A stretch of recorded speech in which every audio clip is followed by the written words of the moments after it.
The most boring image in the world has got to be the suit.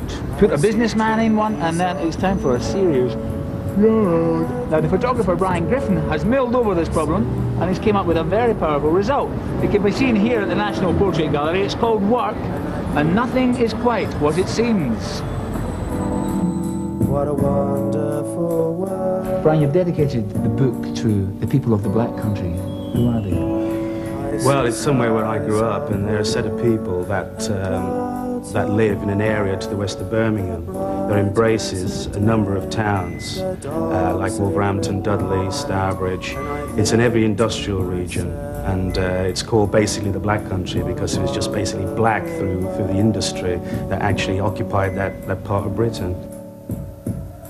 The colors of the rainbow, so pretty in the sky. They were basically done, photographs really, to communicate, because they were actually in magazines or brochures or whatever. And they were actually to communicate to many people, you know, many people of different walks who may never come in here. Before 1973, when Brian came along, such magazines as Management Today and all these business magazines were pretty boring magazines. The whole field of what you call boardroom photography was open. And if you like Brian, it was to boardroom photography in the 70s, what David Bailey was to fashion in the 60s. Brian Griffin spent 6 years in an engineering factory in the Black Country, hating it. And in a sense, this show is Brian's revenge in engineering. It's also Brian's homage to Metropolis, the film. It's also Brian's homage to German Expressionist painting.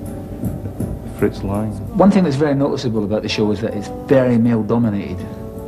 That's true, and I think the reason for that is that power is in this country still patriarchal, that is male-dominated, and Brian's encounters with power have largely been encounters with men. Now there's only one colour picture in the whole exhibition, Brian. Why is that?